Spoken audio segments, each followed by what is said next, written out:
Magandang araw, mga kababayan, mga ka-DDS. Disclaimer lang ang pag-repost at pag-replay kung sa video content na ito ay propagation purposes para sa dagdag kaalaman ng ating mga viewers. Credit to the rightful owner, Attorney Nel Abayon. Napakahusay, napakalinis, madaling maintindihan, very specific ang kanyang mga explanation. May reference, may basis sa madaling salita based upon proven security principles according to the language of the law. Lalong-lalo na pagkarapatang pangtao ang pag-uusapan. Pag-usapan po natin yung tungkol sa mga 2025 Philippine Anti-Corruption Protest, okay? Or to be more specific po, I will be discussing kung ano ba talaga yung quote-unquote people power, kung whether or not legal ba talaga yan siya, is it allowed by our Constitution, and magbibigay lang din ako ng mga personal observations ko lang din po sa mga nangyayaring 2025 Philippine Anti-Corruption Protest so far, okay? So hindi ko po inakalang meron na pala tong Wikipedia page, itong mga rallies na to. So for tonight's videos po pala, I will be splitting it into two videos kasi masyado pong mapapahaba tayo pag ipapagsiksikan natin sa isa. Okay? So ito pong video na to, the first video, this will be all about the legalities. I will be explaining the constitutional provisions, the revised penal code provisions, and case law po, mga decided cases ng Supreme Court na related sa people power. Okay? And then yung second video naman po will be my personal comments and observations sa mga kaganapan dito sa mga rallies so far. Okay, so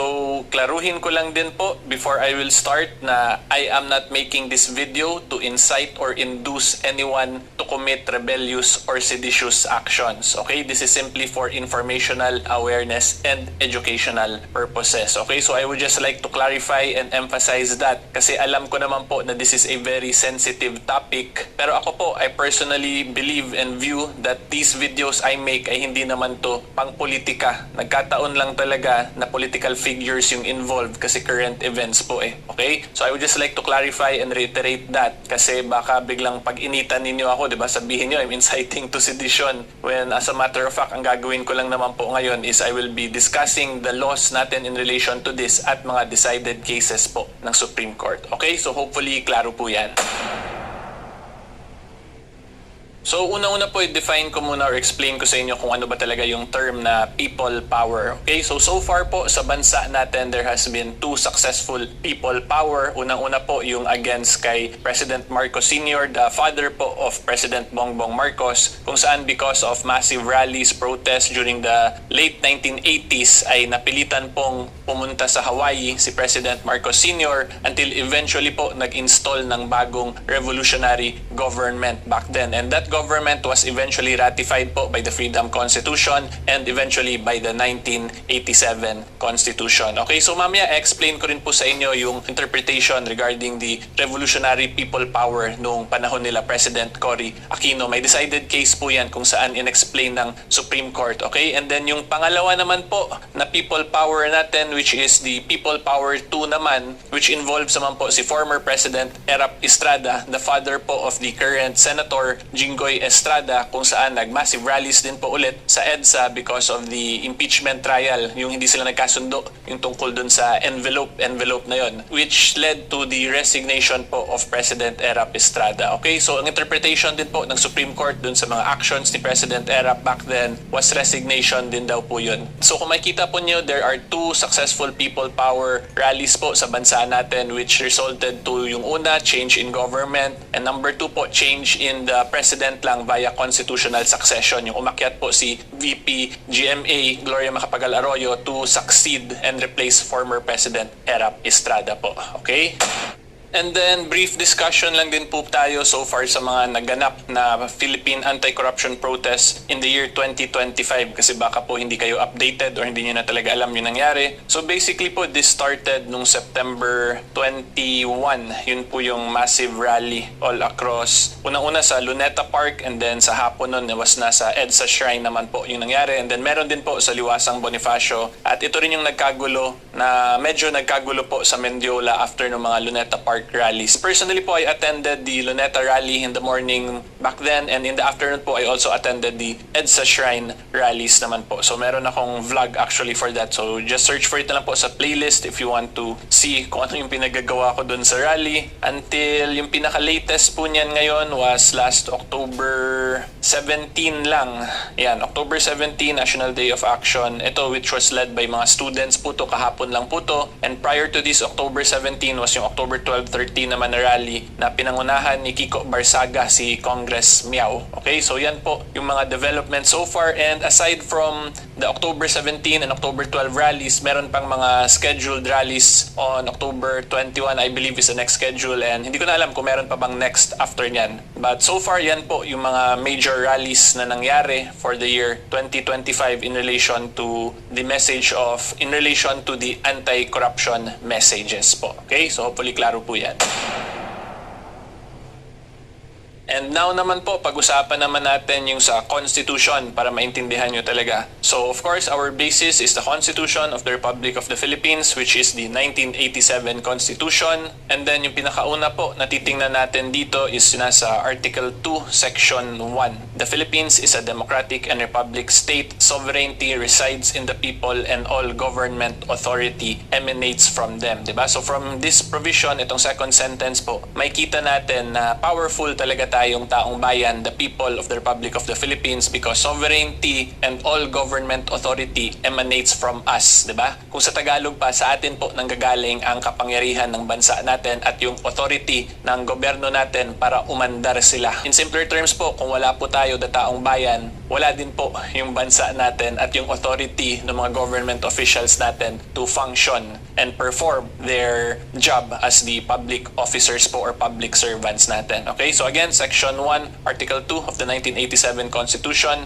is the most important provision regarding this because sovereignty resides in the people and all government authority emanates from them. So sa pinaka-simple terms po, ang taong bayan po talaga ang boss ng government at ng bansa natin. Okay? And then next po dyan, we will go then sa Article 3 naman po, Bill of Rights, specifically sa Section 4. So this one is yung sa freedom of speech natin, free speech, freedom of expression, to peaceful assembly, and petition the government for redress of grievances. So Section 4, no law shall be passed abridging the freedom of speech, of expression, or of the press, or of the right of the people peaceably to assemble and petition the government for redress of grievances. Okay? So yung free speech po sa mga rally na to, ito yung pag nagko-conduct tayo ng mga political speeches kung saan may mga sinasabi tayo na mag-resign na si ganitong government officer, and then we are trying to influence people na maniwala sa mga advocacy na ganon, na anti-corruption advocacy, because that is free speech po, that is a political speech, and political speech po is a protected type of speech provided hindi siya papasok naman sa rebellion or sedition. Later naman po, explain ko rin sa inyo yung sa sedition, sa revised penal code side naman. Okay, so yan po yun. Again, ulitin ko, pag nagsispeech ka po, na sabi ka na because of the massive corruption dito sa bansa natin, dapat maging accountable yung mga officers na yan, dapat mag-resign si ganyan-ganyan, yan, that will fall under free speech natin. Okay, and yung freedom of expression naman po, ito yung paghawak natin ng mga placards kung saan may mga message, or yung mga iba naman nagsusuot ng mga armbands, di ba? Yung dun sa trillion peso march, ang gusto nila mga white armbands naman daw yung ilagay sa,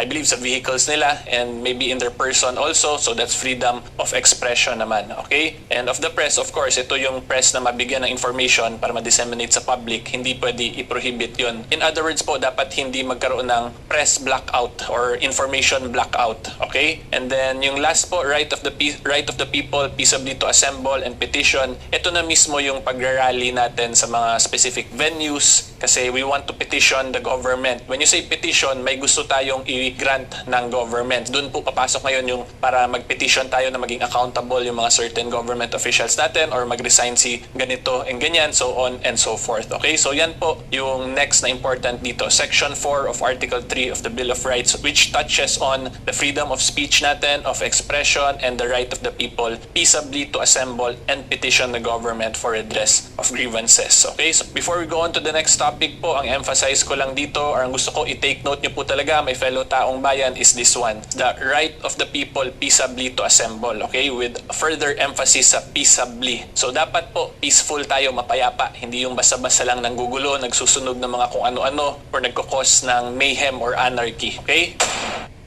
And then next naman po, we will now be discussing mga case law, mga jurisprudence po, which defined or explained yung mga EDSA 1 and 2. So this is the case of Estrada versus Desierto, GR number 14610-15, March 2, 2001. And to be specific po, dito tayo lang sa first issue. Yung issue dito is whether or not the case at bar involves a political question. Wala tayong masyadong pakialam sa issue na to. Gusto lang natin yung legal principle na na-touch on dito, kung saan in-explain yung distinction between the EDSA People Power 1 and 2. Okay? Ito po yan na paragraph. So kung makita po ninyo, the legal distinction between EDSA 1, EDSA 2 is clear. EDSA 1 involves the exercise of the people power of revolution which overthrew the whole government. So kung makita po nyo, in-emphasize talaga, people power of revolution. Nagkaroon po ng revolution. And then EDSA 2 naman is an exercise of people power of freedom of speech and freedom of assembly to petition the government for redress of grievances which only affected the office of the president. Tapos ang next, sabi ng Supreme Court po, EDSA 1 is extra-constitutional. Okay? So when you say extra-constitutional, labas po sa Constitution yung nangyari ng EDSA 1. Kasi ang nangyari, people power of revolution. Diba? But anyway po, going back, EDSA 1 is extra-constitutional and the legitimacy of the new government that resulted from it cannot be the subject of judicial review. But EDSA 2 is intra-constitutional and the resignation of the sitting president that it caused and the succession of the vice president as president are subject to judicial review. So EDSA 1 presented a political question. So political question daw po yung EDSA 1 kasi extra-constitutional siya. Labas po siya sa constitution back then. But EDSA 2 involves legal question. But anyway po, ang main point ko dito is that bakit naging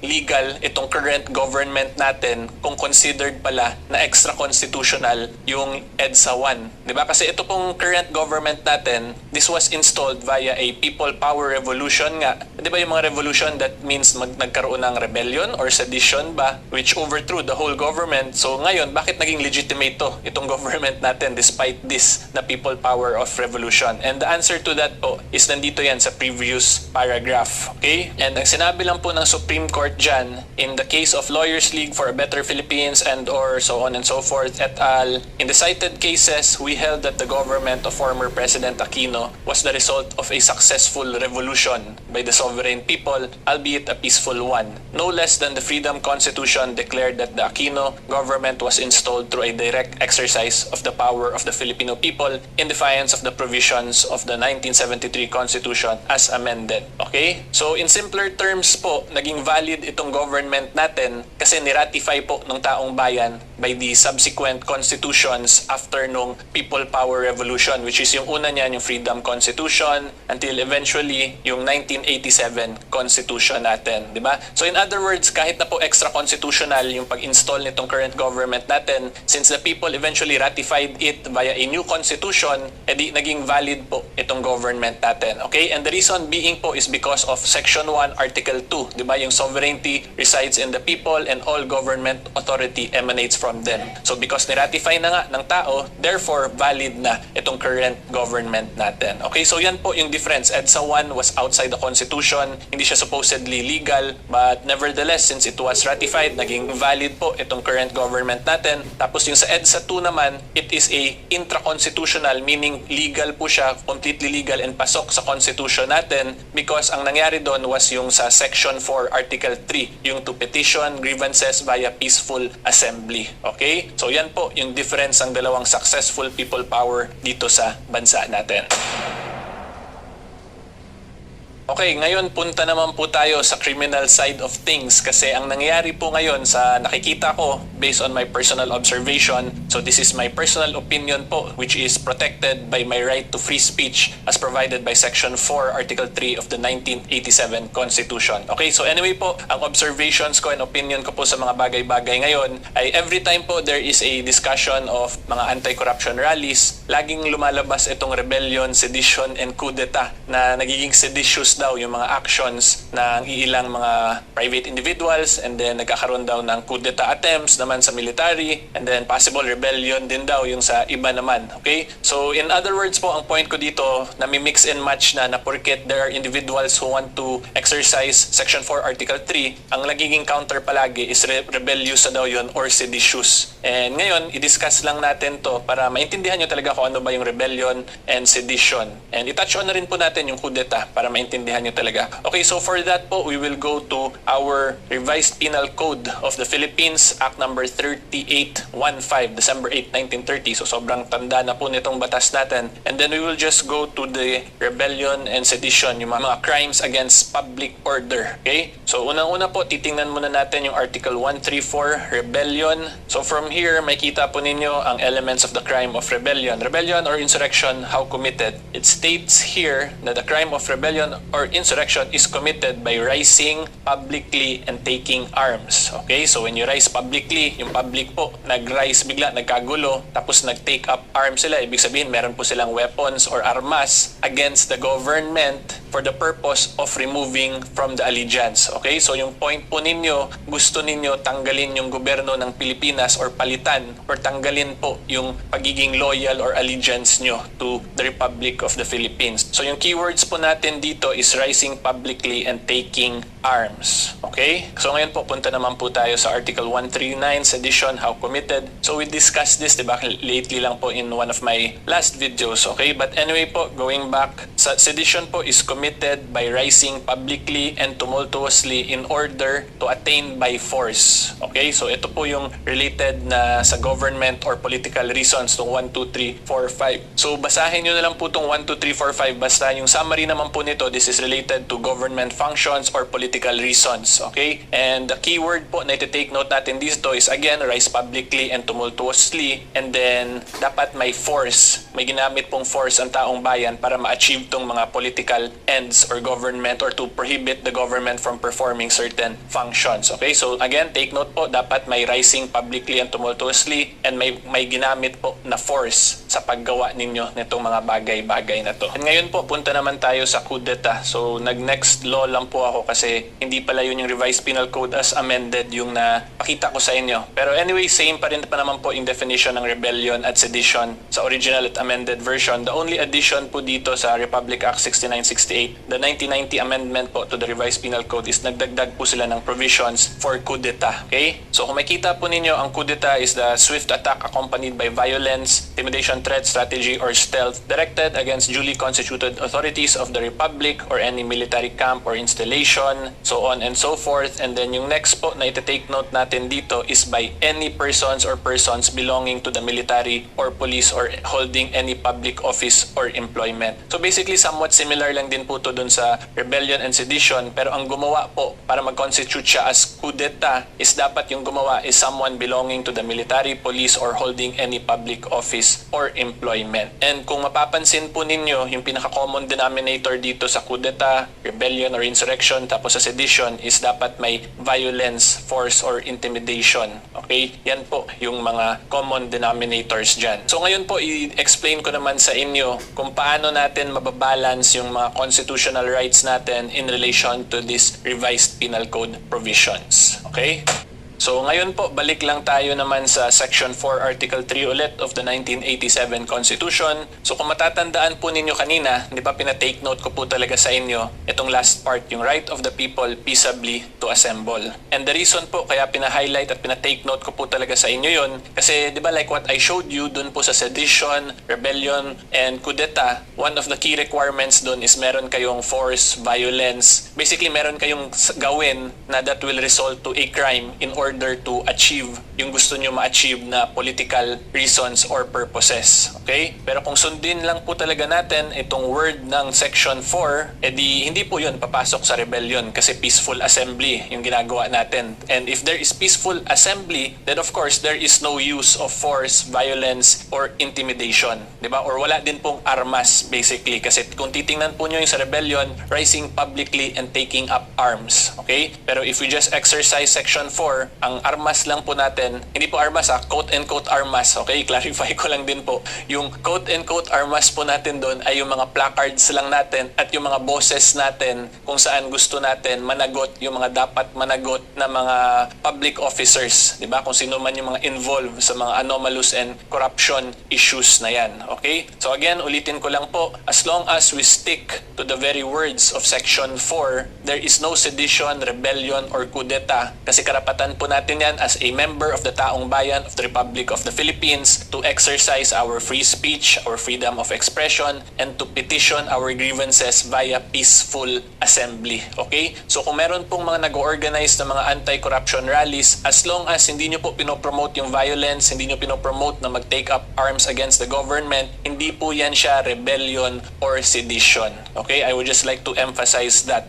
Kasi lagi po yan nagbabanggaan eh. Pag may nag-organize, may lalabas ng statement na seditious daw yun. But we always have to look at the intent and the purpose. Is it simply the taong bayan exercising their fundamentally protected constitutional right? Or meron pa ba silang ibang malisyosong intent or criminal intent to commit rebellion, sedition, or kudeta as the case may be? Diba? At tatandaan po natin, every time the Filipino people exercises this Section 4, this being a fundamentally protected constitutional right, yung pabor po ay nasa sa atin po yan palagi. Diba? Lagi pong yung burden to establish na we violated the clear present danger test, or in other words po, the strict scrutiny test, yung burden po niyan is nasa government natin. Because again, this is a fundamentally protected constitutional right. So kung klaro naman po yung objective natin ay para lang mag-petition peacefully at para ipalabas po yung sama ng loob natin sa government, eh hindi po tayo dapat basta-basta pigilan or pagbawalan yan ng gobyerno natin. Okay? Because ang next po natatandaan natin dito is Section 1 of Article 2, the sovereignty resides in the people and all government authority emanates from them. Okay? So yan po yun. Section 4, then Section 2 sa Article 2, magko-correlate po yung dalawa in relation or against dun sa mga revised penal code provisions. Okay? So ngayon, sagutin ko na po talaga yung question kung whether or not legal ba talaga ang people power. Okay?